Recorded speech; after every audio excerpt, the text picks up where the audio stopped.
What are your reflections 7 days on from an epic contest in the European Championships in the heptathlon? Yeah, that's exactly what it was. It was a good battle. I'm just happy that I was able to get like my best self out there. I didn't score one personal best, but I felt like it was definitely a turning point for me as a heptathlete, as opposed to just a person who can do high jump and long jump and try and put it all together. So it felt like a battle. I give it my all, and I'm happy with my performance.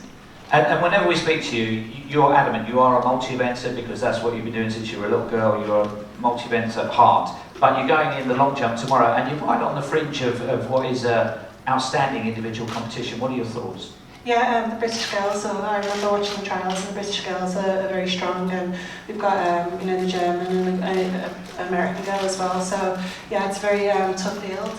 But I love events like that. I've got 6 jumps, hopefully anyway. And yeah, I love the long jump. It's my second favourite event, so I'm glad that Birmingham are putting the long jump on. And not to put any pressure on you, but in an 8-woman field, you're ranked 8th at the moment.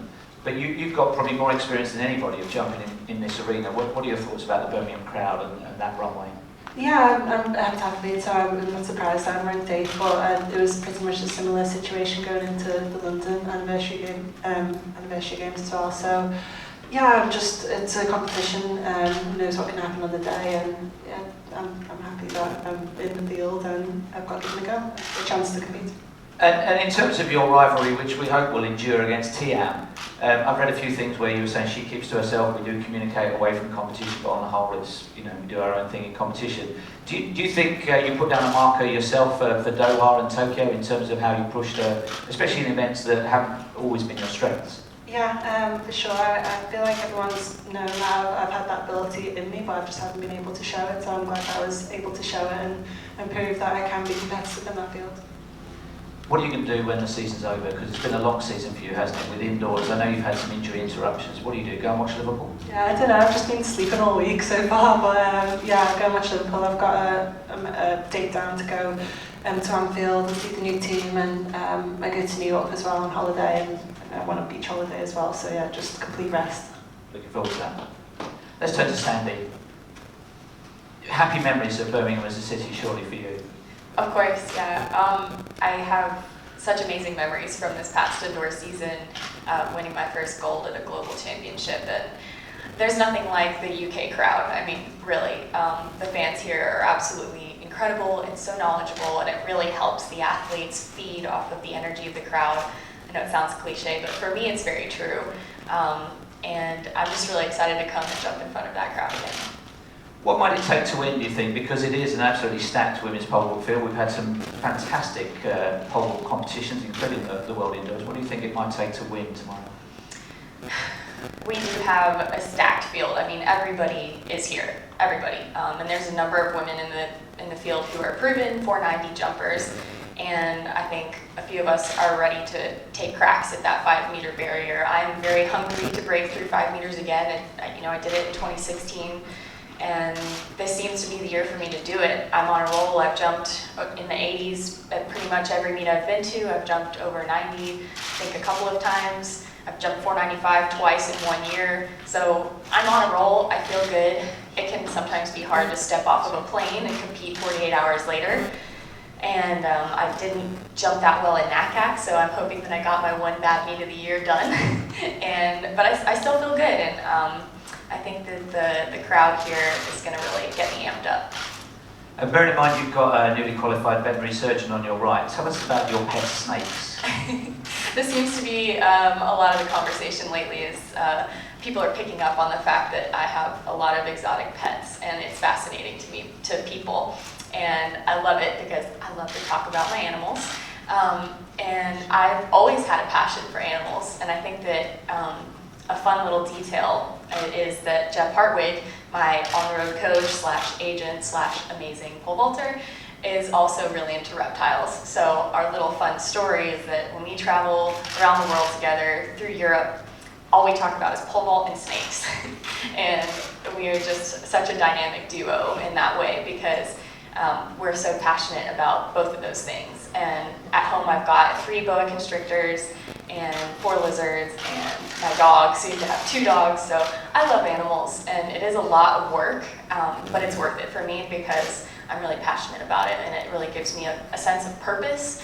And sometimes it's nice to just go home and kind of step away from the track mentally and have something else that I'm passionate about to really dedicate my time to. So it's nice. And what happens when you travel? Who looks after the boa constrictor? It is hard to find boa constrictor watchers. Not many people want to take that job, but luckily reptiles are the perfect pets for the traveler, because snakes especially only need to be fed every 2 to 3 weeks. So if I can convince one friend to do that once a month for me, then they're fine, on top of changing their water. So, but the dog, of course, is the main thing. And I have a family that I drop my dog off with. I have a friend who I have come over to my house every day for the lizards and the snakes. So I have my people. I'll leave it at that. And they miss you while you're away? Does the boa constrictor give you a hug when you get back? Oh yes, he gives me a very tight squeeze. How's the dog with the boa constrictor? Is he all right, or is he? Oh, I get asked that all the time. I don't let the animals interact at all, because there is a chance that something could happen. They're not really large enough to consider a dog prey, but you just never know. And so I'm very conscious of my animals and keeping them in their separate habitats. And when I have my large boa constrictor out, I don't let my 13-pound dog near him. Let's turn to the vet on this subject. Could you treat a snake if you had to?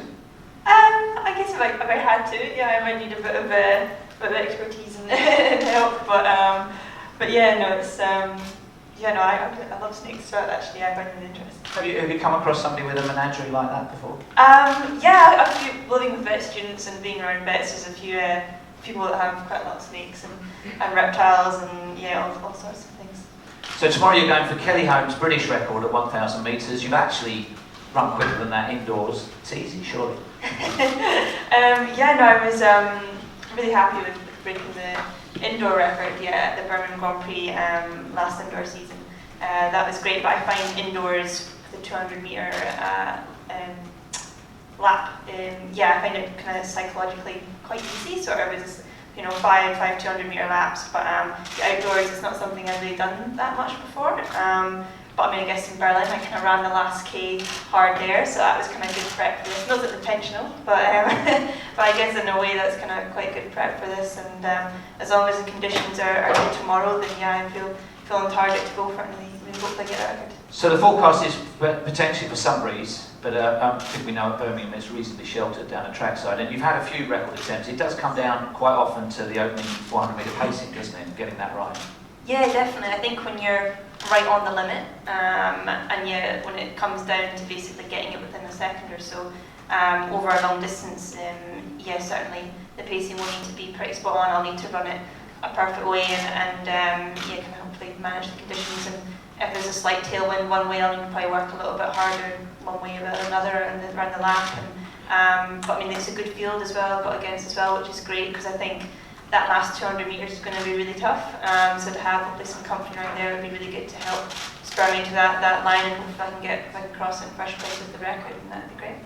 Was Berlin on a certain level a relief to you, because you've had indoor success, but you hadn't got any outdoor medals, and to start off with the European gold, was it a relief?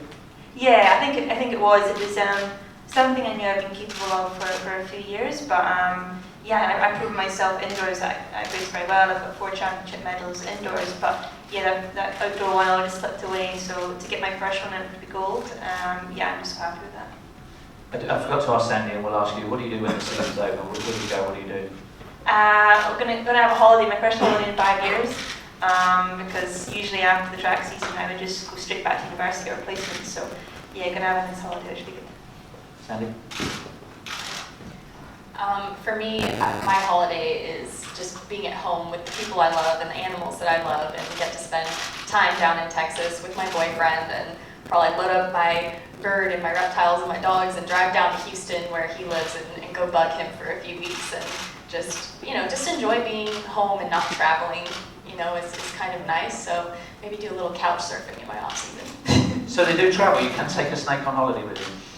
I haven't been able to convince TSA it's okay for me to take them on the plane. So drive. Yeah, I have to drive. Questions from you, and we'll bring the microphone to you. I think. Have we got it? Yeah, Andy's got it. Do you want to ask a question, Andy? Not really. We have one. Yes, over here, Simon. We need to. By the way, do you watch each other's events? Will you watch women's pole vault, women's long jump? Will you watch women's 1,000 metres? Kat? Yeah, I'm a big athletics fan, so I definitely watch everyone's event. Yeah, and I've got friends in each of the events, and yeah, I love watching athletics and I love finishing. Heptathlon wasn't on the first 2 days. Normally it is in Berlin, so I was a bit gutted because yeah, normally I finish my heptathlon and then I go to the stadium and just spectate. Sandi, do you watch the others?